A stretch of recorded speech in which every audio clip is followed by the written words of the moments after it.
ध्यान दें बच्चों, हिंदी में हम आपको समास के बारे में पढ़ा रहे थे। तो समास में परिभाषा आपको समझाई थी। उसके बाद द्वंद्व और द्विगु समास के बारे में हमने बता दिया था पहले भाग में। दूसरे भाग में आज आपको हम बताएंगे तीसरा समास, कर्मधारय समास। कर्मधारय समास की परिभाषा होती है जिसमें पहला पद विशेषण और दूसरा पद विशेष्य होता है, अर्थात पहला उपमेय और दूसरा उपमान होता है। वहाँ पर कर्मधारय समास होता है। अगर जिस समास में पहला पद विशेषण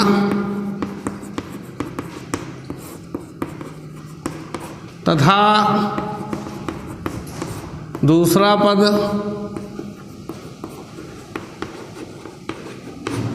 विशेष्य होता है,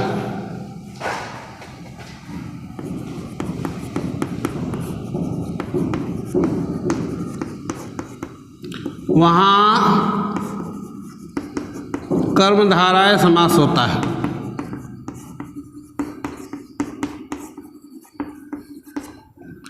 जैसे उदाहरण में देख लीजिए,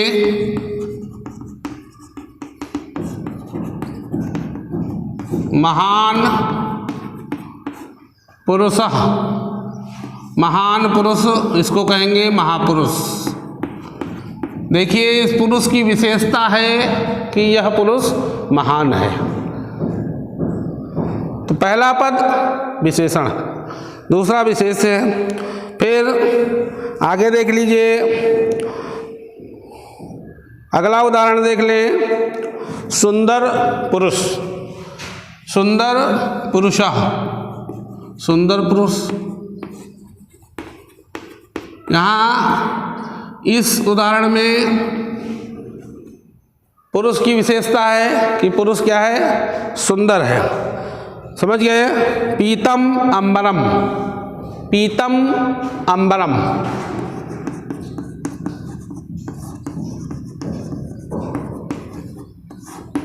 पीतम माने पीला, अंबरम माने वस्त्र, पीतांबरम। पीला है वस्त्र जिनका, समझ गए, अर्थात पीतांबर। समझ लीजिए, पीला वस्त्र, पीतम अंबरम, पीला वस्त्र। अगला आता है तत्पुरुष समास। तत्पुरुष समास में दो पदों के बीच से द्वितीया से सप्तमी तक की विभक्तियों का लोप होता है। तत्पुरुष समास में, इस समास में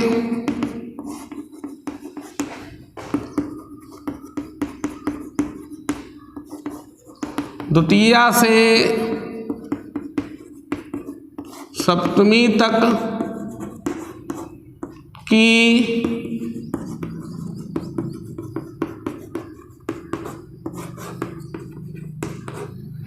विभक्तियों का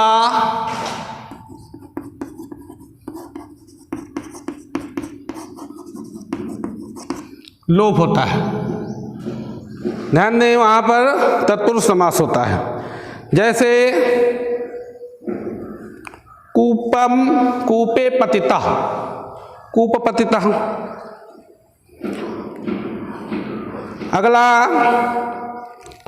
कोई भी उदाहरण ले लीजिए, कृष्णसितः, कृष्णसितः, कृष्णमसितः। कोई भी उदाहरण ले लीजिए, हरिणा त्राता, हरित्राता। इस प्रकार से कोई भी सभायाम पंडिता,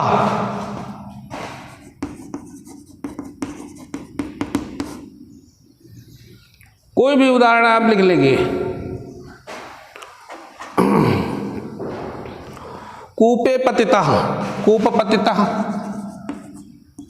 कूप पतितः, कूप पतित, कुएं में गिरा हुआ। इसी प्रकार से अगला समास आता है आपका अव्ययी भाव समास। अव्ययी भाव समास की परिभाषा क्या होती है? अव्ययी भाव समास में पहला पद अव्यय या कोई उपसर्ग होता है। और दूसरा पद संज्ञा या विशेषण होता है। इस समास में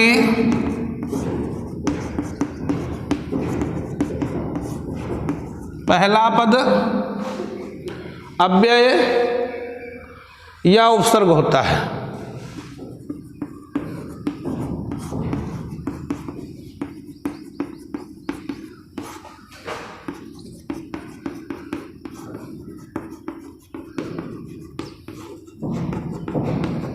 तथा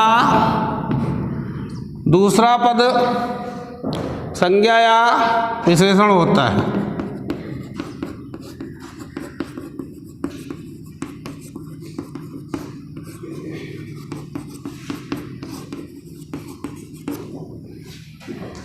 वहाँ पर आपका अव्ययी भाव समास होता है, जैसे कि अनुरूपम। अनुरूपम जैसे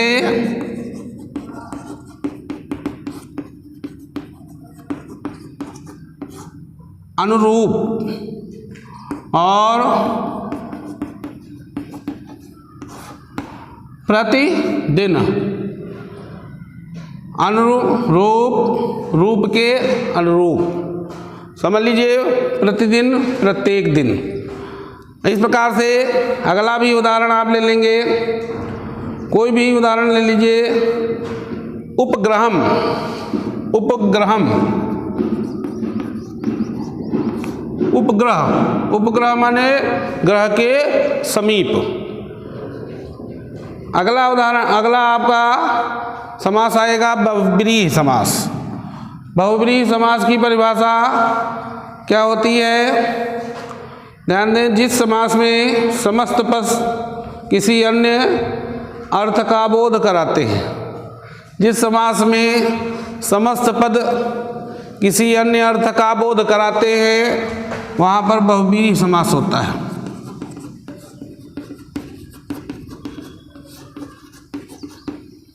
जिस समास में समस्त पद किसी अन्य अर्थ का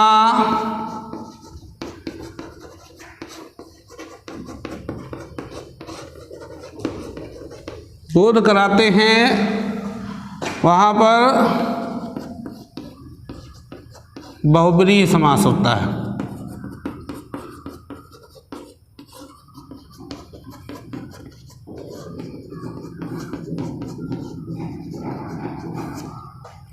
जैसे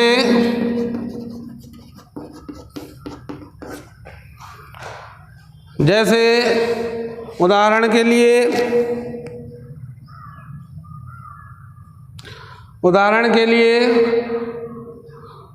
पीताम्बरा, गजानन,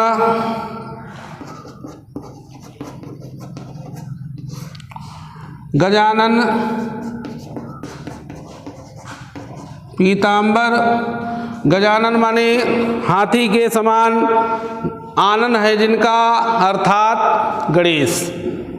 पीताम्बरा माने पीतम अम्बरम यस्य सः। पीतम अम्बरम यस्य सः कहने का तात्पर्य है पीले हैं वस्त्र जिनके, अर्थात भगवान विष्णु। इस प्रकार से ये 6 समास के बारे में हमने आपको बताया। समस्त विद्यार्थी ध्यान देंगे। इस समास को आप नोट्स बना लेंगे। कॉपी में नोट्स बनाने के उपरांत आप इनका समुचित समय पर स्मरण करते रहेंगे। जय हिंद, जय भारत।